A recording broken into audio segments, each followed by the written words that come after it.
à ce webinaire. Je vous remercie en tout cas de votre inscription et de votre participation. Écoute, je suis Soufiane Alliat, je suis le directeur de Batiprix et j'aurai le plaisir de vous accompagner tout au long de cette session. Bon, ce serait mieux peut-être que je rapproche le micro. Écoutez, comme d'habitude, on attend juste 2-3 minutes, le temps que tous les retardataires puissent se connecter tranquillement. Et puis après, écoutez, on va attaquer. Juste quelques minutes. À tout de suite.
Hop, prépare juste mon environnement.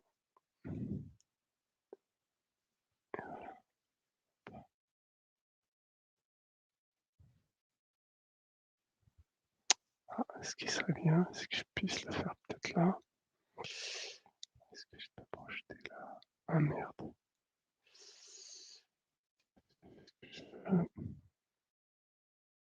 Alors je peux le faire là, oui, pas de problème.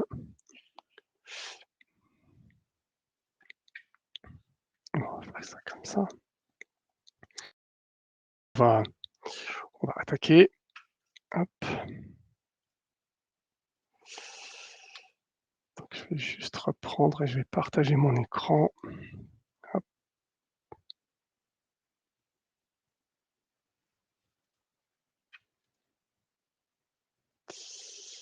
Voilà, parfait. Eh bien écoutez, rebonjour ou bonjour à toutes celles et ceux qui viennent nous rejoindre. Je me présente rapidement, je suis Soufiane Alliad, je suis directeur de Batiprix et j'aurai le plaisir de vous accompagner tout au long de cette session qui est centrée sur le chiffrage bien évidemment des travaux, mais surtout sur la rationalisation des process au sein des entreprises de travaux, surtout quand elles commencent à grossir et quand on a plusieurs personnes, au moins 2, hein, qui commencent à faire des chiffrages et qui devraient normalement, à minima, se comprendre et être efficaces pour réaliser les devis et avancer notamment sur les échanges avec les clients sans trop perdre de temps sur cette partie-là. Donc voilà, sans trop tarder, je vais vous expliquer justement pour ceux peut-être qui n'ont pas l'habitude de la plateforme Webikeo. En fait, vous avez l'agenda, hein, c'est l'agenda du webinaire. Vous êtes tous inscrits, en tout cas pour voir ces solutions, les solutions qu'on pourrait vous proposer sur l'optimisation de vos chiffrages.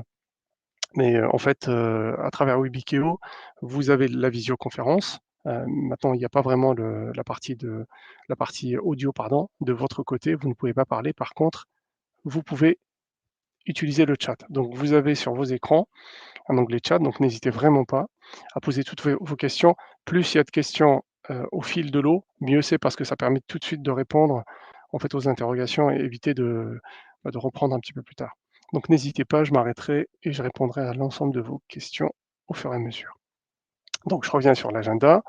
On va parler rapidement en fait du contexte de la conjoncture actuelle, chiffrer les 2-3 méthodes de chiffrage les plus utilisées sur le marché de la construction et puis forcément parler surtout de ces difficultés. Mais au lieu de parler des difficultés, on va plutôt parler de solutions.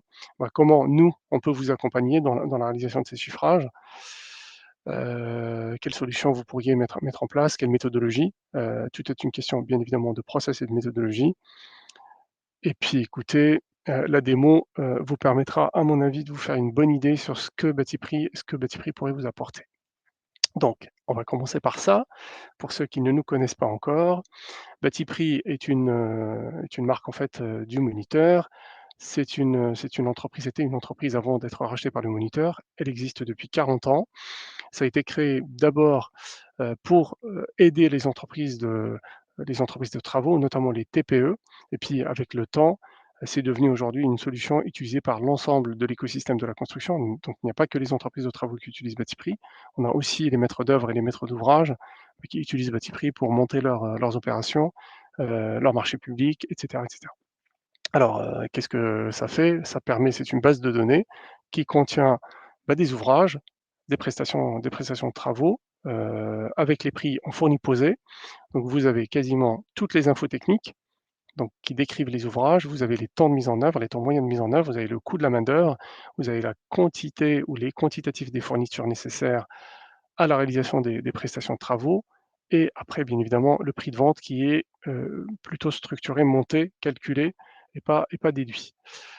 Donc c'est très précis et maintenant avec, avec les 4 décennies qui viennent de passer, Batipree est considéré vraiment comme un tiers de confiance par les maîtres d'ouvrage, notamment publics, qui, pour certains, enfin pour certains, pour de nombreux, acteurs publics, basent leurs accords cadres, notamment sur, le bordereau Batipree comme une sorte de BPU, bordereau de prix unitaire, sur lequel, les entreprises se positionnent, bien évidemment avec un coefficient de rabais, de remise, ou de majoration selon les cas de figure et du coup, ça leur permet de parler un langage commun avec les donneurs d'ordre.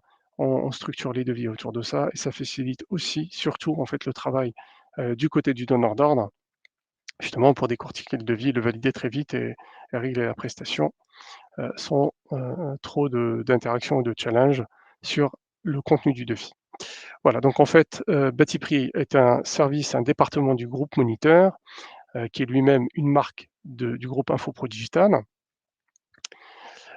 On est aujourd'hui, on fédère plutôt, une communauté de quelques dizaines de milliers de professionnels, 30 000 professionnels qui utilisent Batipree, régulièrement. La base de données Batipree contient environ 30 000 ouvrages et macro-ouvrages, qui a aussi cette notion de macro-ouvrages, c'est-à-dire des devis types prêts à l'emploi et bien évidemment, on est très connu, donc c'est un peu le réflexe, de l'ensemble en fait des professionnels de la construction parce que parfois, certains professionnels ont fait leurs études avec Batipree, sachant que Batipree est utilisé depuis maintenant quelques dizaines d'années, dans les CFA, les écoles, les lycées, en tout cas dans toutes les filières BTP et on utilise Batipree justement pour expliquer la méthode ou la méthodologie, les méthodologies de chiffrage et comment bien prendre les précautions d'usage pour éviter de faire des chiffrages, trop macro ou trop imprécis. Parce que derrière, en tout cas quand on travaille, dans les entreprises de travaux, on fait prendre le risque, un mauvais chiffrage peut prendre, quand même un risque relativement important pour l'entreprise. Et de l'autre côté, côté maître d'ouvrage, il faut aussi avoir la possibilité quand même de monter des estimations pour valider les projets en amont et puis les piloter tout au long de l'année. Conjoncture, je pense que en fait, il y a pas besoin de trop s'attarder là-dessus, la crise sanitaire plus, la crise, en Ukraine, la guerre en Ukraine a exacerbé en quelque sorte, en tout cas les tensions qui avaient déjà commencé début 2021. Grâce à la relance économique, une relance très, très forte, forcément une relance économique forte, une offre forte, une tension sur la plutôt une tension, sur l'offre puisque la demande est très, très forte. Donc il y a des tensions encore plus fortes maintenant à cause de la guerre en Ukraine sur les matières premières et de facto, sur les produits finis. Il y a surtout la flambée de l'énergie qui a fait flamber, le coût du transport qui parfois a fait x10. Le coût de fabrication est aussi important, impacté par la hausse du prix de l'énergie, le gaz, le pétrole. Environ 18 d'augmentation sur le dernier trimestre, de l'année 2021. Donc, vous voyez quelques corps d'État. La CAPEB a publié d'ailleurs ce graphique n'est quasiment plus d'actualité parce que certains matériaux ont pris jusqu'à 200. Au passage, je vous parlerai de Batiprix et de l'actualisation de Batiprix. On vient de finaliser une révision des prix. Bah, pour certains matériaux, il y a quand même des hausses relativement significatives. On va faire une publication cette semaine, enfin à la fin de la semaine aujourd'hui, qui sera, disponible à partir de lundi pour les clients et en fait, c'est pas forcément évident ni pour les entreprises de travaux, de travailler dans de bonnes conditions, notamment les entreprises qui sont déjà, contraintes avec des contrats. Ce n'est pas non plus, facile pour répondre à des nouveaux projets parce que les clients ne comprennent pas trop, et ne peuvent pas forcément tous, absorber, assumer la hausse des tarifs. En tout cas, vous avez quelques chiffres un petit peu plus récents. Entre novembre, et mars, vous avez quand même, novembre 2021, l'acier qui a pris, presque 150. Vous avez le bois qui a encore enfin qui était déjà un peu en hausse l'année dernière et qui a pris encore 25 depuis le mois de février, puis, le début de la guerre. Vous avez, globalement la moitié des entreprises de travaux, en fait, qui ont essayé d'amortir le choc en espérant que la situation se stabilise, bah, en début 2022. Manque de bol, bah, en fait, on on a une deuxième crise, en sortant de la crise, sanitaire et ben 55 ont essayé d'absorber ça. Aujourd'hui, c'est impossible. C'est inimaginable pour les entreprises parce que les hausses sont tellement fortes. Dans le marché de la construction, on ne fait pas des marges extraordinaires. Les marges sont souvent quand même relativement réduites et donc bah, c'est pas évident pour l'entreprise d'absorber ça. Alors peut-être sur des marchés relativement importants de façon très temporaire, mais sur la durée, ce n'est pas possible. Ça met en péril, quasiment la raison d'être de l'entreprise qui est bien évidemment de payer les salaires, de gagner de l'argent. Donc il y a 22 en fait, en tout cas sur la même période là, hein, sur le quatrième trimestre, bah, qui déclarent forcément, heu, une baisse sur leurs marges, voire, bah, des pertes, relativement significatives. Voilà ce qu'on peut dire sur le contexte actuel qui est très anxiogène, qui est extrêmement difficile. Bon, c'est pas notre sujet principal, mais ça, permet quand même de remettre un peu, d'actualité, la manière de travailler au sein des entreprises. C'est pour ça qu'on a fait ce webinaire, c'est qu'on a énormément d'entreprises qui nous demandent, bah, comment organiser, comment optimiser. Parce que pour, globalement continuer à exister, continuer à faire du projet, bah, il faut travailler sur les 2 leviers. Il y a bien évidemment peut-être, les négociations que les entreprises, même si franchement le rapport de force, on ne peut même pas parler de négociations aujourd'hui possibles avec les distributeurs, les fabricants. Il y a surtout aussi, la capacité de ration en interne, d'être hyper efficace et d'essayer d'optimiser un peu, bah, le coût interne de l'entreprise pour pouvoir peut-être atténuer un peu la hausse des tarifs et ça, c'est tout à fait possible. Alors, ça l'est peut-être beaucoup moins dans des toutes petites structures, mais ça l'est vraiment dans plus la structure est grande, bah, plus, on peut quand même mieux, s'organiser et essayer d'optimiser un peu le coût interne à l'entreprise. Alors, les, estimations ou plutôt le chiffrage, c'est pas forcément quelque chose de très simple. Il y a pas de enfin, c'est pas standard. C'est pas, comme le marché de l'automobile. On a une voiture de série, bon, on prend, globalement les pièces, on sait combien ça coûte, on sait calculer le temps de démontage, le temps de montage. Bah, c'est pas aussi évident, d'avoir une sorte de prix public, à l'heure pour réaliser les travaux parce que en fait, les travaux dépendent de beaucoup, beaucoup de paramètres. Donc la taille du chantier a une importance capitale. Quand on se déplace pour 1 heure, c'est pas pareil que quand on fait, bah, des travaux sur, des semaines, des mois, voire des années. Il y a la qualité aussi des matériaux utilisés. Bah, c'est pas tout à fait il y a aussi cette problématique dans l'automobile, mais beaucoup moins quand même que le marché de la construction. On trouve quand même un peu de tout. Le niveau de la prestation, le niveau de qualité, du service que devrait proposer l'entreprise, il dépend aussi, bah, de plein de paramètres, du budget du chantier. Bah, certaines entreprises sont très rigoureuses, répondent pas à certaines marches à certains appels d'offres ou à certains marchés parce que le prix est trop tiré vers le bas, parce qu'elles ne peuvent pas en fait. N'ont pas de elles ont des process, elles ont un niveau de qualité, bah, qui est relativement exigeant donc bah, parfois c'est pas le cas de toutes les entreprises. Parfois on peut accepter ou le client peut accepter peut-être un niveau de qualité, peut-être pas suffisamment, exigeant, et donc ça joue aussi sur le chiffrage. Donc il y a tout un tas de contextes qui, bah, rendent en quelque sorte l'exercice du chiffrage relativement complexe. Il y a aussi les objectifs de l'entreprise qui parfois baissent les tarifs justement pour prendre un marché, pour être référencé chez un fournisseur, chez un acheteur pardon, de travaux, un maître d'ouvrage, un maître d'œuvre. Et puis vous avez aussi, l'acheteur qui parfois, veut faire des prestations de qualité, donc il va mettre les budgets qui vont bien, forcément ça facilite un peu les choses et c'est pas forcément toujours le cas, hein. D'ailleurs c'est loin d'être le cas. Souvent, les acheteurs ont le réflexe, forcément ils sont très exigeants sur la qualité, mais ne mettent pas forcément les budgets en face. Donc il faut essayer de trouver la bonne tension, le bon équilibre pour faire les bons chiffrages et surtout des chiffrages qui soient facilement lisibles, compréhensibles pour, les utilisateurs internes ou pour ceux qui font le chiffrage à l'intérieur de l'entreprise de travaux, mais aussi pour vos clients, pour les clients. Donc, je sais que dans nos webinaires, il y a un peu les 2, hein. Souvent, il y a des maîtres d'œuvre, il y a des maîtres d'ouvrage. Alors, je ne sais pas exactement, combien de maîtres d'ouvrage, combien de maîtres d'œuvre, ou et combien d'entreprises de travaux sont présentes, mais il y a quand même cette difficulté qui est un peu qui concerne un peu les 2 parce que pareil, quand je veux chiffrer des travaux et des estimatifs côté maître d'œuvre ou maîtrise d'ouvrage, en fait, je vais raisonner un peu de la même manière. Quel est le budget? Quelle qualité de prestation je veux? Et cetera et cetera et c'est pas toujours facile de répondre à toutes les questions. Voilà, donc en fait, les méthodes de chiffrage. La grande majorité des entreprises, ou des maîtres d'ouvrage, maîtres d'œuvre utilisent, la méthode la plus utilisée, c'est la méthode de ratio.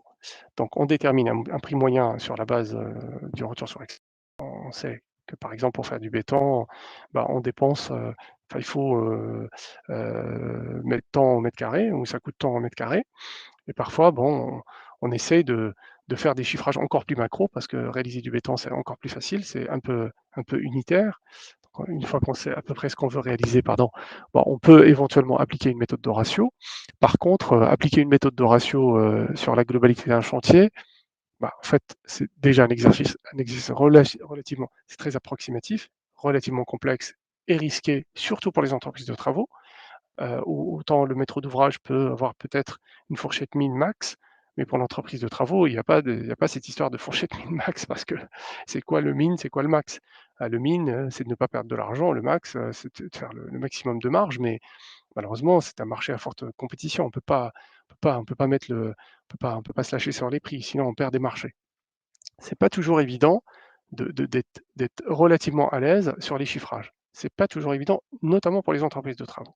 Donc il faut, essayer d'être le plus précis possible, sans y passer quand même, énormément de temps, parce que le coût du devis, le coût du chiffrage, c'est quand même l'entreprise qui le prend en charge. Ce n'est pas refacturé au client.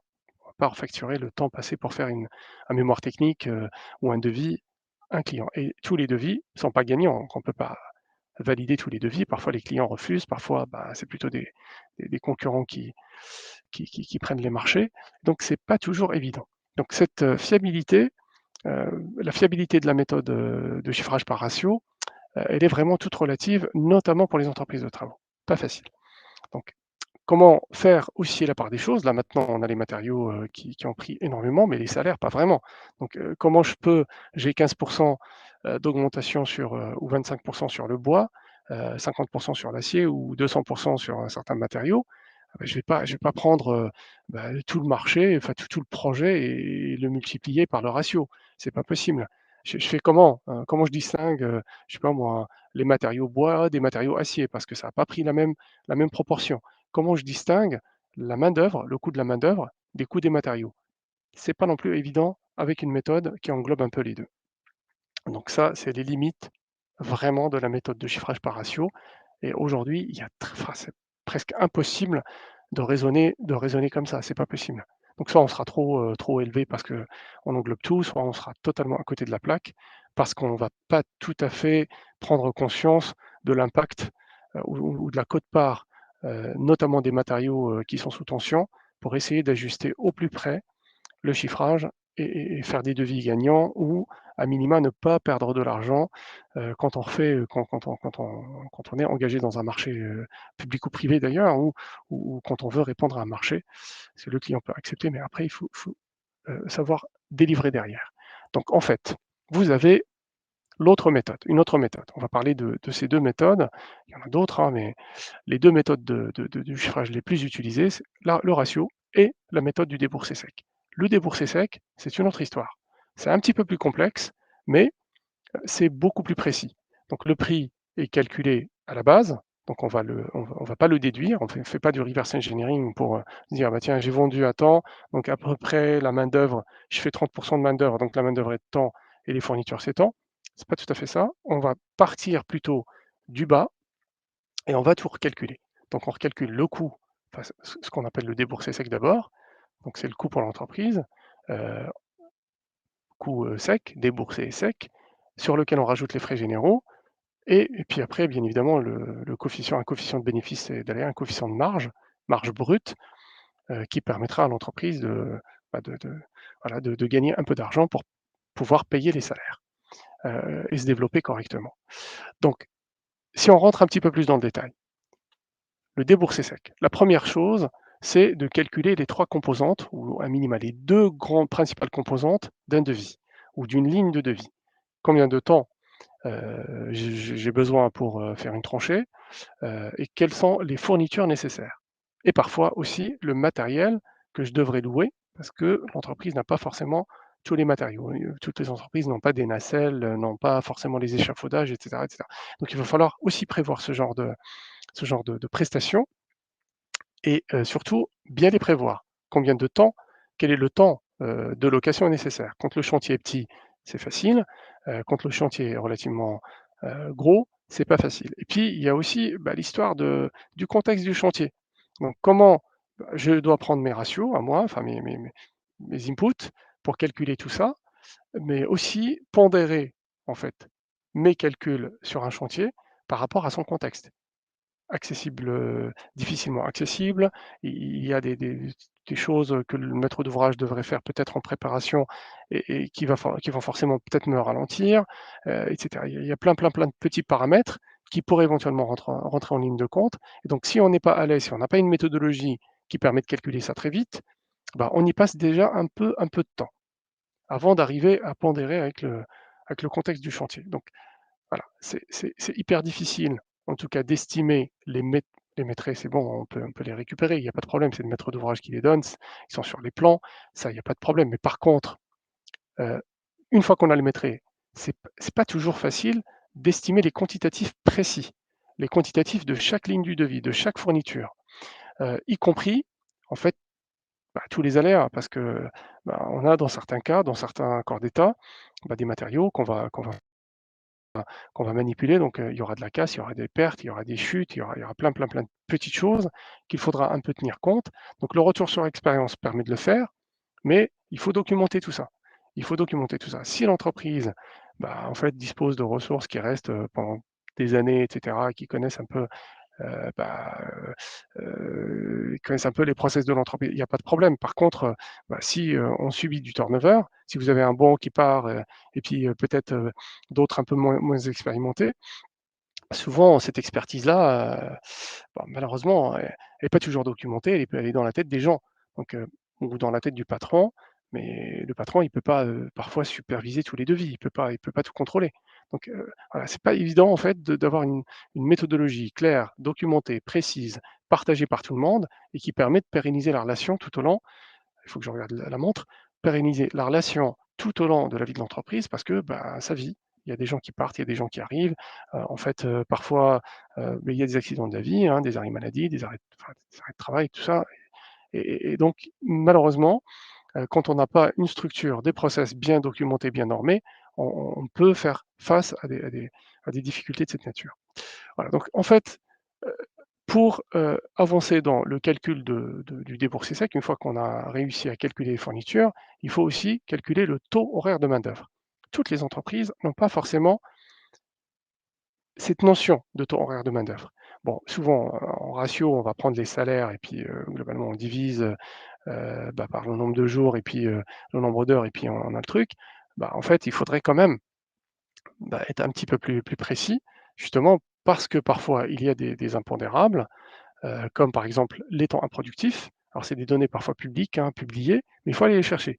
Il faut essayer de comprendre, bah, qu'un salarié, Encore une fois, hein, il y a pas de problème, toutes les entreprises ont ça, mais comment intégrer ce genre d'informations dans le calcul du temps horaire de main-d'œuvre et avoir un taux, un coût, heu, au plus près de la réalité?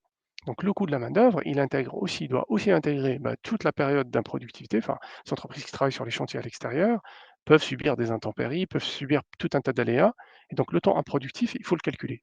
Vous avez une ligne ici, donc ça, c'est un extrait d'un tableau, bah, en fait, qui peut servir de guide. On a carrément un guide en ligne, je vais vous montrer tout à l'heure, que vous pourriez utiliser pour les entreprises qui le souhaitent, qui permet de calculer le temps horaire de main-d'œuvre. On doit y intégrer aussi, bah, toutes les indemnités, des indemnités journalières, repas, trajets, transport, et cetera, et cetera. Et donc aussi, cette notion de profil parce que, bah, quand on fait des chantiers, on ne fait pas intervenir une personne. Alors, parfois oui, parfois, pas c'est pas tout à fait vrai. Il y a toujours des conducteurs de travaux, il y a du suivi, il y a des expertises, bah, de différents niveaux. Donc selon la typologie de chantier, bah, il faudra intégrer, là vous avez ici les profils, on va y revenir tout à l'heure, les profils qui interviennent par exemple pour la réalisation de tous les ouvrages communs dans le bâti prix, pour le corps d'état étanchéité, ravalement. Vous voyez, c'est pas tout à fait les mêmes profils, d'accord? C'est pas tout à fait les mêmes profils. On verra tout à l'heure ce que ça veut dire CE2, CP2 et OP. Donc après, les temps, il faut, bah, calculer, combien de temps faudra faire pour réaliser pour réaliser tout ça. Il faudra aussi calculer, quand on loue du matériel, le temps de manutention et chiffrer tout ça, chiffrer les temps de déplacement. C'est pas toujours facile, mais il faut le chiffrer quand même, le temps de déplacement, pour pouvoir après, sortir le déboursé sec et rajouter les frais généraux. Comment calculer les frais généraux? Bah, c'est pareil, il faut une méthodologie. Donc souvent les comptables, pourraient vous aider, mais enfin pourraient aider certaines entreprises, mais c'est pas toujours évident. Donc il faut, c'est pas toujours évident parce que, bah, ça coûte cher, ça coûte, hein, le comptable il travaille pas gratuitement. Il faut lui donner quelques infos. Parfois on peut malgré tout, utiliser des outils qui permettent à minima d'avoir un peu une sorte d'ordre d'idée sur le coefficient de frais généraux qu'on pourrait appliquer au déboursé sec, justement pour avoir le coût de revient pour l'entreprise. Parce que c'est ça qui définit tout. Le reste est beaucoup plus facile. Une fois qu'on a un bon coût de enfin, on a bien calculé le coût de revient, bah, ensuite on calcule, enfin on applique un coefficient de marge et c'est relativement facile. Donc c'est ça en fait la méthode du déboursé sec. Alors vous voyez bien que c'est pas évident, hein, pour ceux qui travaillent déjà avec cette méthode, bah, ils sont déjà habitués à la difficulté, ils se sont peut-être constitués des bibliothèques d'ouvrages. Ils sont peut-être constitués, bah, en fait, tout un tas de documents ou de devis types et cetera, pour qu'ils s'y réfèrent, bah, quand l'occasion se présente, mais c'est pas toujours facile.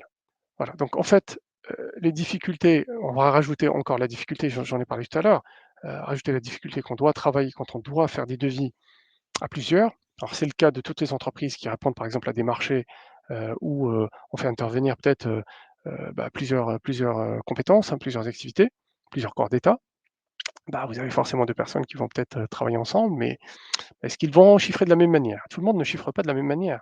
On a parfois des entreprises qui nous appellent et qui nous disent: «Ben, nous, en fait, en interne, on a des gens qui font globalement qui griffonnent sur, bah, sur un papier, qui donnent en quelque sorte, le devis, bah, sous format papier à une secrétaire et c'est la secrétaire qui centralise tout et qui fait le devis». Bon, alors quand c'est comme ça, c'est déjà un peu mieux parce que, à minima, vous avez une personne qui réalise toujours le devis, donc ça sera réalisé de la même manière et cetera.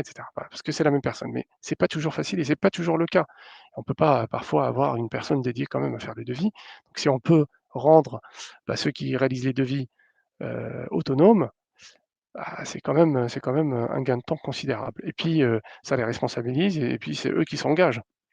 En cas d'erreur, en cas de difficulté, c'est à eux, de prendre la responsabilité de leur devis.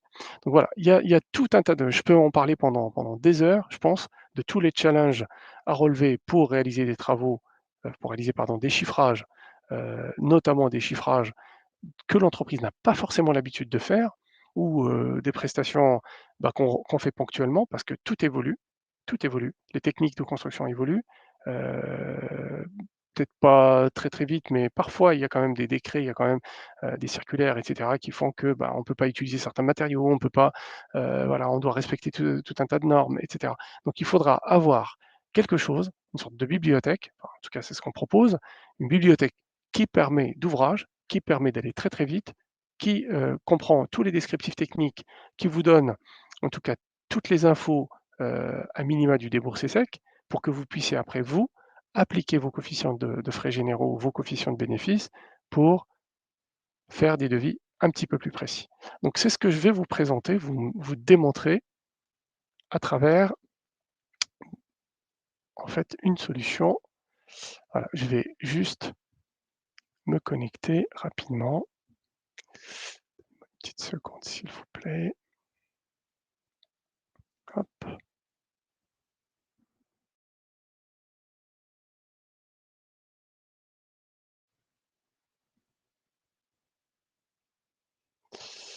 donc hop,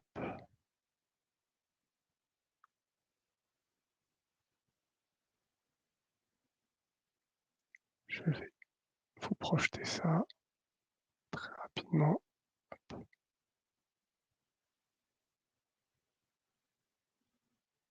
Voilà, donc c'est lancé. Je vérifie que vous avez bien tout ça. Est-ce que vous avez des questions d'ailleurs? Je ne me suis pas vraiment. Euh, oui, alors il y a quelqu'un qui pose une question sur le support. Oui, bien sûr. On peut vous envoyer le support sans aucun problème. Donc, pas la peine de prendre des notes. Alors, je vais vous présenter BasiPrix, qui est une bibliothèque d'ouvrages qui permet de chiffrer en fait les travaux tout corps d'état à travers cette solution. On en a plusieurs, je vais vous en parler après. Cette solution qui est accessible en ligne, il suffit d'avoir un abonnement, ça s'appelle BatiPrix Web, login, mot de passe, je me connecte. Et dans BatiPrix Web, je vais pouvoir en fait choisir le millésime ou la dernière actualisation de BatiPrix et je vais pouvoir aller consulter comme ça les ouvrages. Donc vous avez la possibilité de consulter les ouvrages à travers la nomenclature. Je clique sur la nomenclature et je la parcours. Là, par exemple, alors j'ai l'habitude d'utiliser toujours ce type d'ouvrage, je sais pas, j'aime bien les cloisons en plaque-au-plâtre. Pour avoir le prix fourni posé d'une cloison constituée de 2 plaques de plâtre, par exemple, hein, après l'exemple n'est peut-être pas parlant pour tout le monde, mais une cloison en plaque-au-plâtre nécessite bien évidemment des plaques standards, des rails, des montants, des vis, etc., etc. Donc, qu'est-ce que propose Batiprix? Vous avez pour la réalisation de cet ouvrage un petit libellé, on a un descriptif encore plus précis, je vais vous montrer, que vous pourriez intégrer directement dans votre chiffrage, dans votre CCTP, dans votre devis, si vous êtes une entreprise de travaux. Vous avez un code ouvrage Batiprix en fait qui permet de tracer, enfin, qui permet de garder une traçabilité tout au long des années d'ailleurs, hein, parce que nous on garde, c'est comme un code EAN, c'est un code sur 13 chiffres qui permet justement de retrouver cet ouvrage et de voir l'évolution du prix de cet ouvrage chaque trimestre. Chaque trimestre, on fait une publication, hein, donc vous pouvez regarder à peu près s'il y a eu des évolutions tarifaires ou pas. Vous avez surtout le temps moyen de mise en œuvre, donc il faut 0,6 heures, 0,600 heures, c'est au millième d'heure, donc je multiplie juste par 60 minutes pour avoir le temps en minutes, mais au global, un petit peu plus d'une demi-heure là. Et j'ai le coût de la main-d'œuvre chargée. En fait, le coût de la main-d'œuvre chargée pour 0,6 heures pour ce corps d'état, le corps d'état plâtrerie, il est de 17,29 €. Je vais vous montrer comment on l'a calculé. Après, vous avez les quantitatifs des fournitures. Donc tout à l'heure, je vous ai parlé des aléas sur le chantier, des quantitatifs qui doivent tenir compte de ça. Exemple concret, pour la plaque de plâtre standard, il m'en faudra pardon, deux pour réaliser une plaque, enfin une cloison de deux plaques de plâtre. Là, j'ai un quantitatif de 2,100. C'est-à-dire, j'ai 5% de chute et de perte. Voilà. Donc c'est comme ça partout, sur tous les ouvrages, sur tous les matériaux sur lesquels, bien évidemment, on ne va pas le faire sur tous les matériaux, hein, sur les vis, il n'y a pas forcément de perte, mais sur d'autres matériaux, les parpaings, tout ça, ça se casse, voilà, on coupe, donc forcément il peut y avoir des déchets, des pertes, et on calcule ça on réactualise à chaque fois qu'on crée un ouvrage, eh ben, on est obligé de calculer ces aléas qui permettent d'avoir les quantitatifs au plus précis. Deuxième chose, vous avez deuxième partie, bon, vous avez bien évidemment les quantitatifs, c'est de ramener pardon, le quantitatif de chaque ligne du matériau à l'unité d'ouvrage, justement pour gagner du temps. Si je calcule le plaque de plâtre tout seul, en fait les rails tout seul, etc., chaque truc tout seul, bah, je peux y passer vraiment beaucoup de temps. Donc nous, qu'est-ce qu'on fait au sein de Batiprix? On va prendre les quantitatifs nécessaires et on va ramener tout ça à l'unité. Donc pour 1 m² de plaque au plâtre, il me faut 2,1, comme ça j'ai intégré les aléas, etc. Il me faut en fait 0,9 mètres linéaires, un peu moins d'un mètre linéaire pour la réalisation d'un mètre carré de cloison.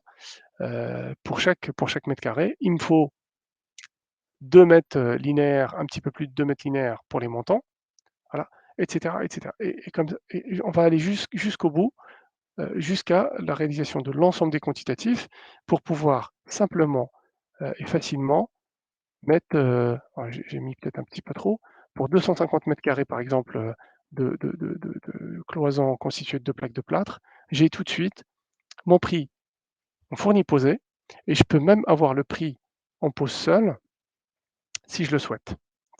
Donc, bah, c'est rarement le cas quand même. Les entreprises plutôt vendent en fourni posé, mais ça peut arriver dans certains cas, peut-être pas pour les cloisons en placo-plâtre, mais dans certains cas, vous avez le client, que ce soit professionnel ou privé, enfin ou personnel, hein, enfin particulier, qui va acheter les matériaux ou qui a déjà un stock de matériaux et qui vous demande simplement, qui demandera simplement aux entreprises de faire les travaux. Eh ben, vous allez voir que c'est pas tout à fait la même histoire. Alors, je vais vous présenter rapidement, vous rappeler rapidement les quelques copies d'écran que vous avez eues tout à l'heure. Tout à l'heure, en fait, je vous ai parlé de guides. Donc, vous avez des guides dans Batiprix qui vous permettent de connaître ou de comprendre comment nous, par exemple, on a calculé le coût de la main-d'œuvre ou le temps horaire de main-d'œuvre pour le corps d'état plâtrerie. Moi, j'ai pas pris la plâtrerie, mais c'est pas grave. Je peux prendre la plâtrerie, ça sera peut-être plus simple. Hop, voilà, je vais fermer ça. Donc, pour la plâtrerie, vous allez voir que le taux horaire de main-d'œuvre, il se base sur en fait les différentes catégories socio-professionnelles hein, du BTP. Donc nous, on se base sur le salaire minima actualisé chaque année. Donc on a une méthodologie de calcul, je ne vais peut-être pas vous la décrire là, mais tout est extrêmement précis. On dit pour Batiprix, a priori pour l'année 2021-2022, le salaire minima pour l'ouvrier d'exécution est de 10,68 €, ainsi de suite. Et on donne toujours une autre référence justement pour que les clients puissent comparer. Voilà, par exemple, pour la FFB, le minima horaire était plutôt de 10,45 €. Bon, ça, c'est pas très très loin, hein, c'est pas voilà, mais à minima, vous avez quand même une référence et la possibilité d'ajuster si vous avez d'autres coûts, si vous payez en quelque sorte ces salaires-là, vous ne payez pas forcément les minima, vous payez peut-être un petit peu plus, vous pouvez bien évidemment les indiquer ici. Ça permet tout simplement de reprendre ces minima ou ces salaires par catégorie socio-professionnelle dans le tableau, dans le petit guide qui est en dessous. Donc, qu'est-ce qu'on fait pour la plâtrerie? Eh ben, j'ai peut-être pas pris le banc, mais c'est pas très grave. Qu'est-ce qu'on fait pour chaque corps d'État? On va désigner les catégories socio-professionnelles qui interviennent sur ce type de prestation, en moyenne, hein, donc pour un chantier un peu moyen. Et donc, on va calculer le nombre d'heures, en fait, le nombre d'heures ou le temps improductif dont je vous ai parlé tout à l'heure pour chaque corps d'état. Donc, on a le ratio en quelque sorte du temps productif qui va être réellement facturé au client, mais le temps improductif, il va bien falloir quand même l'intégrer. Donc, on va l'intégrer, on va calculer toutes les indemnités, etc., etc., et on va faire une moyenne sur les trois profils qui vont intervenir sur ce type de chantier pour sortir un coût. 28,81 € par exemple pour les ouvrages communs, 28,60 € pour la menuiserie agencement extérieur, et ainsi de suite. L'entreprise, bien évidemment, peut personnaliser ses paramètres pour calculer son propre taux horaire de main-d'œuvre. On a un guide voilà, que je vais vous montrer juste après. Le tableau, vous l'avez vu, c'est de la même manière qu'on va calculer le coefficient de frais généraux, mais on en a deux. Donc, vous avez Les entreprises qui vendent en fait les matériaux, quand vous revendez les matériaux en tant qu'entreprise, générale de travaux, ou entreprise spécialisée, hein, peu importe, vous faites de la marge. Bah, vous voilà, forcément, vous margez sur les matériaux. Parfois, cette marge, elle permet.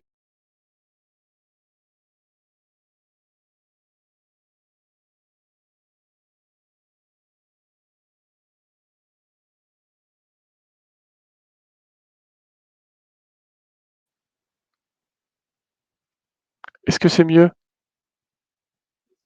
Ah, excusez-moi, j'ai eu un problème de petite, synchro.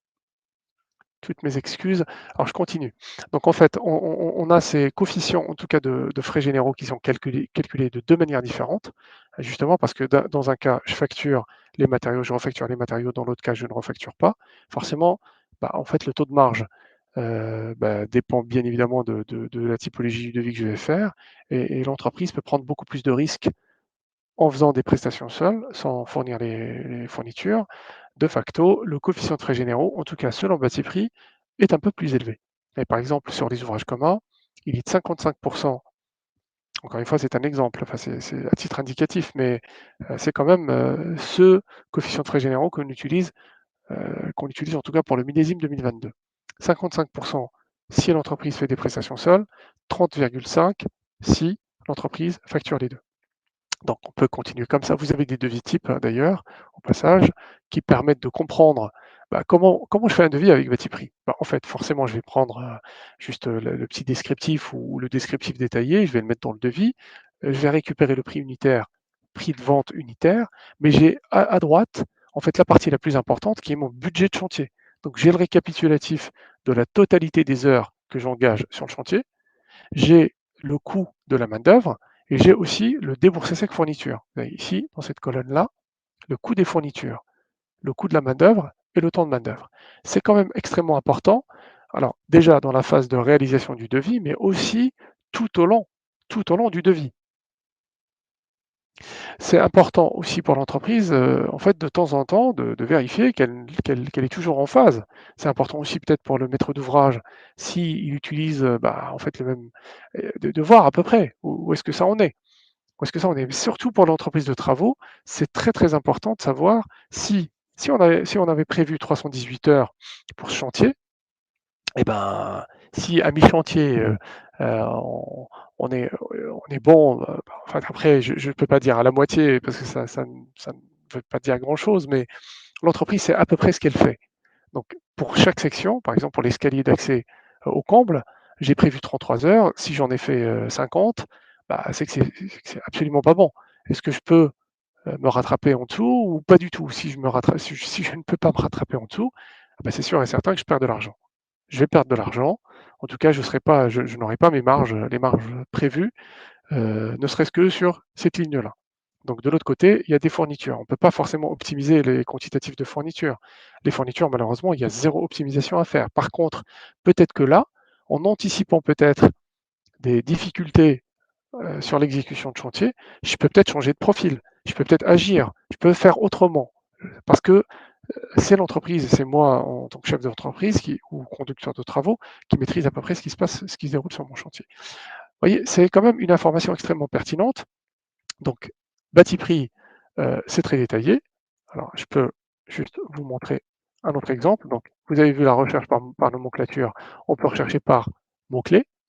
Donc, je tape le mot-clé, j'ai les ouvrages qui vont ressortir très vite. Et ensuite, bah, là, j'ai tapé un mot-clé très générique, il y a 939 ouvrages, c'est impossible de trouver l'ouvrage dans 939 résultats. Par contre, vous avez sur la gauche des filtres. Premier filtre, c'est le corps d'état. Donc si je veux faire des travaux d'isolation, je sais à peu près ce que je veux faire. Peut-être que, parce que l'isolation, on la trouve un peu dans tous les corps d'état, je vais faire peut-être, je sais pas moi, peut-être des travaux de gros œuvres, des travaux de chauffage, des travaux de menuiserie, par exemple, agencement intérieur. Et tout de suite, en fait, j'ai réduit le résultat de recherche en quelques ouvrages. Alors, je peux revenir en arrière. J'ai aussi des possibilités de filtrage. Vous allez voir par typologie. Je vais réduire les corps d'état ou par caractéristiques des matériaux. J'ai l'impression que c'est un petit peu Hem, Par exemple, l'épaisseur, la capacité à performance thermique, vous avez la performance acoustique, la réaction au feu pour ce type de matériau. Pour d'autres, vous aurez d'autres caractéristiques techniques. Donc rien que ça, par exemple, si je veux, allez, disons, des des des des des ouvrages avec de la fibre de bois plus, la laine de roche en sandwich, bah, je vais les avoir en un clic. Voilà, donc en fait, ça, c'est la partie consultation. Je peux consulter, je peux faire vraiment mes métrés très facilement, très rapidement, pour avoir une idée sur le prix en fourni posé ou en pose seul. Là, si je clique là, je vais avoir les prix qui vont être recalculés sur la base, rappelez-vous, hein, de l'autre méthodologie. Il n'y aura que les frais généraux, bien évidemment, qui vont être impactés. Je supprime le déboursé sec fourniture et je prends le coût, le taux horaire de main-d'œuvre que je multiplie par le coefficient de frais généraux pose seul, j'ai mon prix de vente à l'unité, au mètre carré. Donc deuxième étape, donc là je suis plutôt dans une démarche de consultation. Bon, la grande majorité quand même des utilisateurs de bâti prix montent des opérations, des devis ou des chiffrages. Alors comment je monte une opération ou un chiffrage? J'ai ici un menu, mes chiffrages, donc je choisis, peu importe, hein, je vais prendre la base actualisée par exemple, je donne un nom à mon devis, devis ou chiffrage, parce que je ne sais pas qui est présent, chiffrage, pardonnez-moi, hein. Vous avez en fait, une référence bien sûr à saisir, vous pouvez faire une descriptif. J'ai toujours un petit devis qui traîne, justement pour gagner du temps, excusez-moi. Hop, je vais mettre ça ici et puis je vais prendre par exemple un devis type, par exemple celui-là. Donc je prends, le descriptif qui est là. Donc c'est important de décrire, ce n'est pas obligatoire comme vous voyez, hein, en fait, je peux aller très, très vite, mais c'est important de décrire le projet parce que derrière, ce qui m'intéresse, c'est d'exporter tout ça sur un fichier Excel pour le partager en interne ou pour, peut-être l'envoyer à un client. Donc j'ai mon client, hein, peu importe, il a une adresse, OK, je vais mettre juste, adresse, comme ça pour aller vite. Ensuite je passe à l'étape, bah, la plus importante, c'est d'aller chercher des ouvrages, peu importe, hein, je vais prendre n'importe quel ouvrage. Donc il suffit de sélectionner une catégorie d'ouvrages, vous avez la liste, bah, par exemple de toutes les familles, sous-familles qui s'affichent. Vous avez une autre vue, tout à l'heure je vous ai montré une vue en tableau, hein, pour ceux qui connaissent les bordereaux bâti prix, c'était exactement ça. C'est une autre présentation des ouvrages en ligne, avec un récap de la main-d'œuvre, le déboursé sec fourniture, d'accord? Déboursé sec main-d'œuvre ici, fourniture et vous avez le prix de vente avec un rappel du déboursé sec global, fourniture plus main-d'œuvre, le coût de revient et vous avez, en fait votre ouvrage que vous pourriez rajouter par exemple, je vais en rajouter un ou 2 justement. Ensuite je peux continuer, dès que je coche, ça va se rajouter. Je peux rechercher par mots-clés si je veux, hein, mais je vais peut-être, aller prendre juste des protections, une protection ou 2. Tiens, hop, je vais rajouter une plus-value, chape, la plus-value, c'est pas très intéressant tout seul. Je rajoute ça au chiffrage. J'ai ma première section, que je peux appeler, alors c'était quoi? Bah, peu importe, je vais garder ça comme ça parce qu'il me reste pas beaucoup de temps. Je peux bien évidemment faire mes métrés, et cetera, et cetera. Si, j'ai, besoin de personnaliser un ouvrage, eh ben, en fait, je peux cliquer sur n'importe quel ouvrage et en personnaliser les paramètres. Alors, par exemple, imaginez, hein, vous faites autre chose, hein, la couche de gravillon de 4 centimètres d'épaisseur, bah, c'est pas ça qu'il vous faut. Vous ne trouvez pas l'ouvrage dans Batiprix, bah, rien de plus simple. Par exemple, hein, je vais faire n'importe quoi, vous pouvez changer ça, cloner un peu l'ouvrage, le personnaliser juste pour ce chiffrage, donc ça ne va pas modifier la bibliothèque Batiprix. Vous pouvez, bah, en fait, après indiquer les coefficients, votre taux horaire de main-d'œuvre, votre coefficient de frais généraux, et cetera. Sinon, vous mettez tout ça à 1, par exemple, ces paramètres de calcul,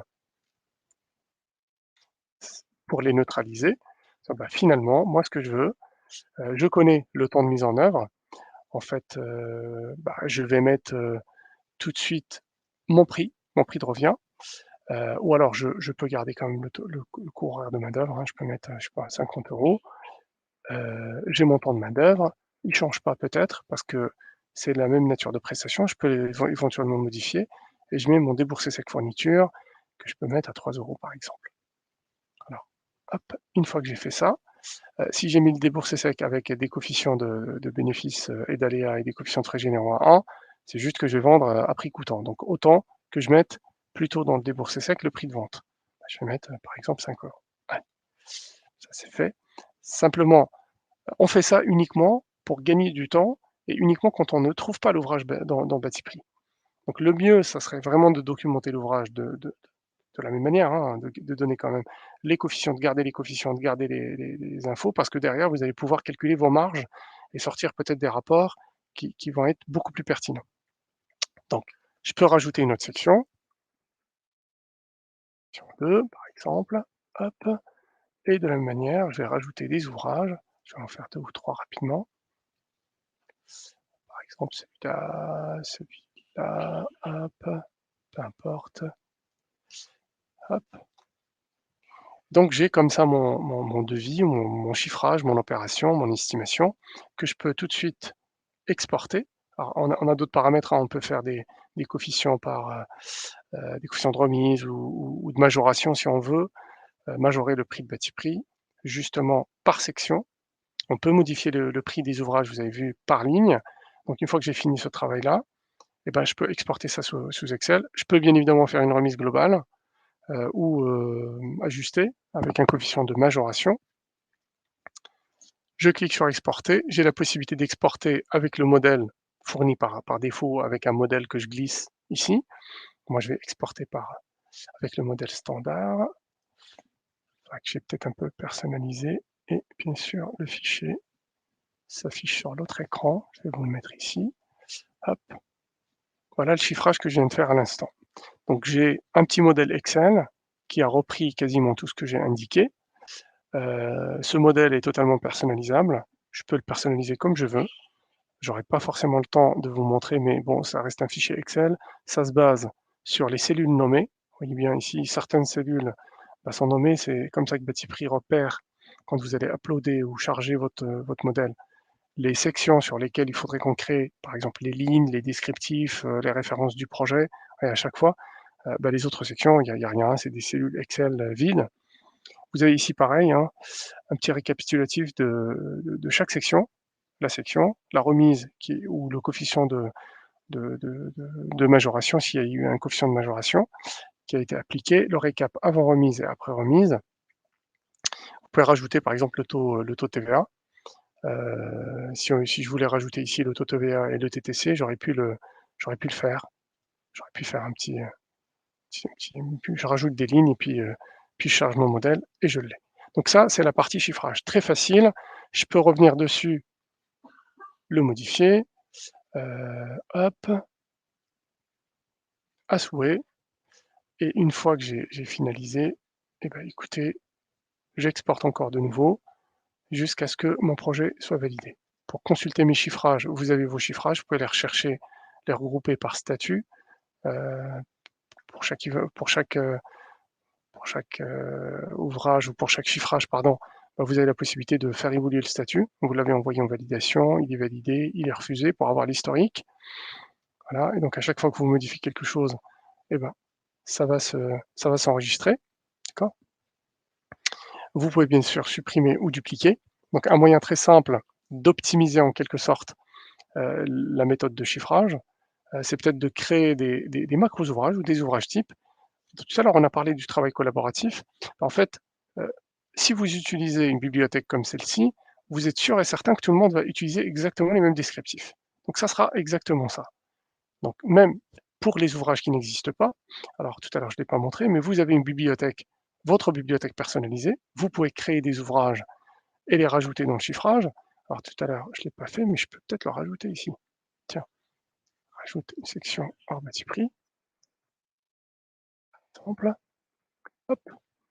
Donc dans cette section-là, je peux rajouter mes ouvrages personnalisés. Hop, je les désactive. Et je vais trouver tous mes ouvrages personnalisés. Il y a une clé à molette, hein, qui est là pour indiquer que ces ouvrages sont personnalisés. Alors c'est principalement des ouvrages qui ont été dupliqués dans Batiprix. Vous pouvez créer vos propres ouvrages, mais ils seront tous rangés quelque part dans la nomenclature Batiprix. Exemple, vous voulez créer un ouvrage, il suffit de cliquer sur «Créer un ouvrage», on vous guide, donc vous cliquez sur les différentes, sections de Batiprix, donc famille, chapitre, famille, sous-famille et cetera. Vous mettez vos désignations. Alors je vais faire, excusez-moi, hein, normalement je j'ai pas l'habitude de faire ça, mais vous faites votre descriptif, vous pouvez personnaliser bien évidemment les taux, vous mettez votre temps de mise en œuvre, vous mettez votre déboursé sec par exemple. Une fois que vous avez confirmé, Batiprix calcule tout, le prix de vente surtout, et vous avez votre ouvrage qui est là. Vous pouvez bien évidemment le modifier à tout moment et vous pouvez le supprimer si vous n'en avez plus besoin.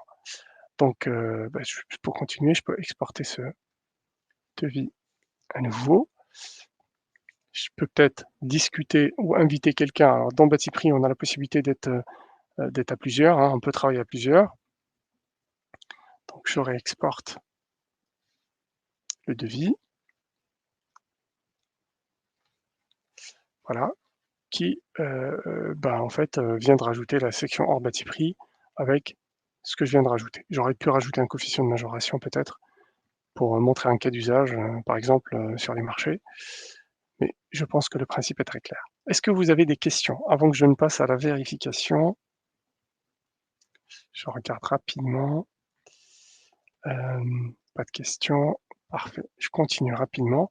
Donc sur, heu, les marchés, par exemple, notamment les marchés publics, que ce soit, des accords cadres ou autres, vous avez souvent des entreprises de travaux qui vont utiliser Batiprix pour faire leur chiffrage et l'envoyer au donneur d'ordre, et le donneur d'ordre a besoin de vérifier le devis. Donc 2 méthodes, soit le donneur d'ordre, il va aller dans la bibliothèque et puis, il va prendre le devis, aller chercher par nomenclature, par mots-clés ou taper le code de l'ouvrage qui figure sur le devis, comme le devis que je vous ai montré tout à l'heure.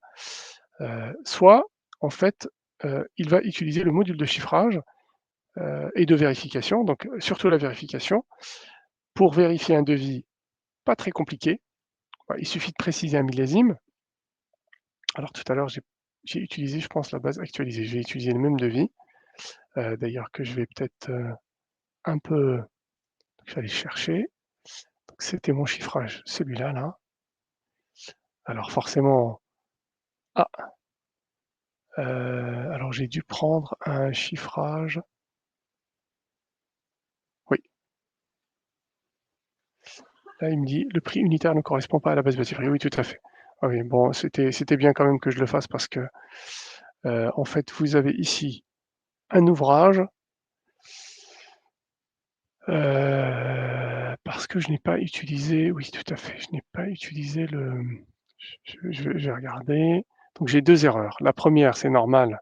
En fait, j'ai un ouvrage avec un code qui n'est pas un code Batiprix parce que c'était mon ouvrage personnalisé, rappelez-vous, que j'ai rajouté. Donc on rappelle juste, c'est pas vraiment une erreur d'ailleurs, hein, c'est juste une alerte. On rappelle juste que la référence de l'ouvrage n'est pas trouvée dans Batiprix, qu'il n'y a pas de prix dans Batiprix forcément. Par contre, pour tous les autres ouvrages, on a retrouvé le prix de Batiprix et on le rappelle ici. Alors, a priori, pour cet ouvrage-là, donc le prix unitaire ne correspond pas à la base Batiprix. Et donc c'est la couche de gravillon 8 centimètres, aussi c'était un ouvrage Batiprix que j'avais, cloné tout à l'heure et sur lequel j'ai, à mon avis, fait une modification de prix. Donc voilà, quand on est dans un cadre contractuel qui lie en fait l'entreprise de travaux, à travers, Batiprix, sur des coefficients de remise par exemple ou sur des ratios de majoration et cetera, il faut absolument, respecter, enfin intégrer en tout cas le prix de Batiprix sur lequel vous appliquez vos ratios. Donc pour le donneur d'ordre, c'est hyper compliqué d'aller vérifier chaque ligne du devis. L'idée c'est en un clic, à lui permettre de valider le devis, justement pour réagir très vite vis-à-vis du fournisseur, soit pour valider le devis, soit pour lui demander peut-être d'ajuster quelque chose très, très rapidement. Et donc justement pour, encore aller plus vite, on peut télécharger le rapport, ça sera exactement le même devis, hein, ça va ressembler à peu près à la même chose, avec les commentaires qui vont permettre à celui qui a réalisé le devis de faire les correctifs très, très rapidement. Donc voilà globalement comment ça marche. Je sais que, j'ai passé peut-être un peu plus de temps sur la partie présentation, théorique. un peu moins sur la partie présentation pratique, mais ça vous permet quand même de voir concrètement, l'intérêt d'utiliser une bibliothèque d'ouvrages parce que derrière, si je n'avais pas cette bibliothèque d'ouvrages, il va falloir que j'utilise soit une bibliothèque d'ouvrages personnalisée que je l'entretienne, tout le temps, tous les ans, tous les mois, tous les trimestres, et cetera, pour mettre à jour les prix, pour l'enrichir, pour rajouter les ouvrages qui manquent, pour en supprimer, quand il y en a, qui ne sont pas utiles ou qui ne servent plus à rien. C'est un travail de titan, c'est un travail extrêmement compliqué et chez Batiprix, c'est ce qu'on fait. C'est notre boulot d'aller chercher les ouvrages, de faire de la veille technique, réglementaire, juridique, tout ce que vous voulez, justement pour être sûr que cette bibliothèque est actualisée au quotidien, qu'il n'y a pas forcément de choses en fait qui ne devraient pas y être. Et puis on donne forcément les informations techniques. Donc vous avez bien vu en fait les descriptifs techniques, les attributs techniques, en quelque sorte des ouvrages, pour aller très très vite dans la recherche quand on utilise par exemple Batiprix Web, enfin ou une solution qui permet de mettre en avant ces attributs. Et vous avez surtout en fait, les prix. Alors, bien évidemment que les prix qu'on donne sont des prix moyens du marché. Donc Batiprix est totalement neutre parce qu'on n'a pas forcément les prix, on n'indique pas forcément les prix, des fournisseurs, mais dans notre base de données, on a les prix de tous les fournisseurs. En tout cas qu'on référence, justement pour pouvoir calculer ce prix moyen. Voilà. Un dernier point peut-être pour se quitter, je suis un petit peu désolé pour le retard. Je vais représenter la page. Donc en fait, pour finir, pour ceux qui connaissent Batiprix, vous savez à peu près qu'il existe deux manières en tout cas d'utiliser Batiprix. Soit à travers les applications Batiprix, Batiprix Web que je vais montrer aujourd'hui en dessous là, qui permet de consulter, de faire des chiffrages et de vérifier les devis, ou Batiprix maîtrise d'ouvrage qui permet d'aller encore plus loin et qui permet de monter des DCE, générer vraiment des bordereaux de prix unitaires, des QE, des PGF pour les maîtres d'ouvrage et les maîtres d'œuvre. Donc ça, ce sont des solutions full web, hein, accessibles sur internet. Il suffit d'un navigateur et d'un compte. Mais vous avez aussi la possibilité d'acheter des bordereaux papier ou d'importer les données de Batiprix dans un logiciel de devis facture. Alors on a beaucoup de logiciels de devis facture qui le font. On a aussi d'autres clients, que ce soit des entreprises de travaux ou des acheteurs de travaux, hein, des maîtres d'ouvrage, qui intègrent la bibliothèque sous un autre format. Donc c'est des accords qu'on a avec eux, mais enfin ils les intègrent ces données dans des applications tierces qui sont souvent développées maison ou, qui sont relativement complexes parce que, c'est des progiciels, assez complexes du marché qui n'intègrent pas forcément Batiprix. Mais on leur donne quand même et on les accompagne pour qu'ils puissent faire ces intégrations. Une fois qu'on a paramétré les choses la première fois, ça va très, très vite après. Donc chaque année, ils renouvellent, ils remettent à jour leur bibliothèque. Donc si vous avez des questions, n'hésitez pas, c'est le moment. On peut encore, rester 3-4 minutes et n'hésitez surtout pas à nous contacter. Je vous laisse les coordonnées du service client, contact.batiprix@infopro-digital-du6.com. Sinon le téléphone 01 79 06 73 00 ou allez visiter notre site web et vous pouvez nous écrire directement depuis le site web. Alors est-ce qu'il y a des questions sur le chat? Je regarde. N'hésitez pas. Bon, a priori, il y a pas de questions. Donc écoutez, si vous n'avez pas de questions, je vous remercie encore pour votre participation. N'hésitez pas à nous contacter si vous avez besoin de plus de précision. On vous transfère le support. Ah tiens, une question. Alors, est-ce que vous pourriez, je vais valider la question: «Comment intégrer avec notre logiciel?» Oui, merci François. En fait, pourriez-vous nous préciser votre logiciel? On a une vingtaine de logiciels compatibles. Si c'est des logiciels de devis facture du marché, peut-être qu'il est déjà compatible. Si c'est un logiciel métier, il faudrait qu'on vous rappelle pour vous expliquer. En fait, on transfère, on met entre nous, en quelque sorte, entre votre société et la nôtre, un accord, groupe moniteur, et votre entreprise et puis après on vous donne les données de Batiprix au format d'ailleurs qui vous convient. On a aussi, une autre, méthodologie, c'est on a des API, hein, donc je vous mets Alors je ne sais pas qui vous êtes en fait. Est-ce que votre logiciel, en fait, c'est développé maison? Il faut nous donner juste quelques précisions. Donc en tout cas, pour les éditeurs de logiciels, il y a, une sorte de connecteur, des interfaces d'intégration qui s'appellent, des API, et qui permettent d'intégrer Batipree en toute simplicité. Un site dédié pour les éditeurs intégrateurs, api.batipree.com. Si vous n'êtes pas dans ce cadre-là, il faut simplement en fait nous expliquer votre contexte et puis, on vous donne les éléments de précision. Mais on a plusieurs clients qui font ça, sans problème. Heu, alors ouais, est-ce que vous m'avez laissé un petit message? Heu, JLogiciel. Alors c'est pas forcément JLogiciel, je ne connais pas, donc c'est pas compatible. Écoutez, ce que je vous propose, on va regarder, on a vos coordonnées, j'espère que vous avez renseigné en tout cas au moins votre numéro de téléphone, mais on a forcément votre adresse email, donc on va vous écrire et on prend contact avec vous pour avancer sur le sujet. Voilà, et ben, s'il n'y a pas d'autres questions, n'hésitez pas, vous pouvez toujours nous poser des questions quand même par email. Sur ce, je vous souhaite, une très bonne fin de journée et écoutez, un très bon week-end par avance. Et j'espère à très bientôt si vous avez besoin de précisions complémentaires. Très bonne fin de journée. Au revoir.